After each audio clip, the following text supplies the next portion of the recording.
સુરત સહિત સમગ્ર ગુજરાતભરમાં ધૂળેટી પર્વની હર્ષોલ્લાસ સાથે ઉજવણી કરાઈ છે। ત્યારે ધૂળેટીના રંગમાં રંગાતા સુરતી લાલાઓ ડીજેના તાલે ઝૂમી ઉઠ્યા હતા। તો એક યુવાનનો પરિવાર કેનેડાથી મિત્રો અને પરિવાર સાથે ખાસ ધૂળેટી રમવા સુરત આવ્યો હોવાનું જણાવ્યું હતું।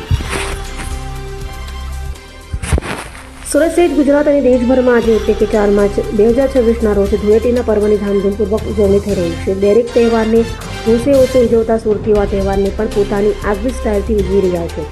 આજે પ્રેમ અને રંગોનો પર્વ એટલે ધૂળેટીની રંગે રંગે ઉજવણી કરાઈ હતી।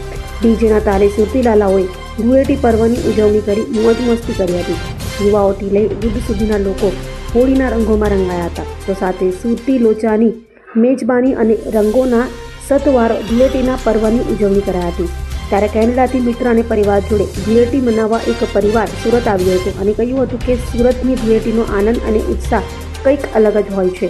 એક તરફ સુરતી લોચો તો બીજી તરફ ઠંડાઈ અને રંગોનો અનેરો સંગમ હોય છે। Happy Holi everyone! My name is Supal Haldarwala. It is the place of Surat and MTB College.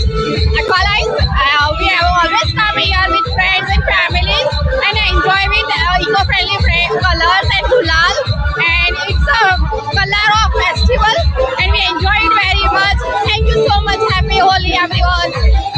MTB કોલેજથી બોલીએ છીએ અને છેલ્લા 15-20 વર્ષથી આ ઉત્સવ ઉજવીએ છીએ અને આખા સુરત શહેરના બધા લોકો અહીંયા આવે છે અને રંગે ચંગે પ્રોગ્રામ થઈ રહ્યો છે અમારો। અહીંયા ઠંડાઈ પણ છે અને લોચો પણ છે। નાસ્તા પાણી સાથે ઉત્સવ ઉજવીએ છીએ અમે લોકો આનંદ ઉત્સાહથી અમે ઉત્સવ ઉજવીએ છીએ।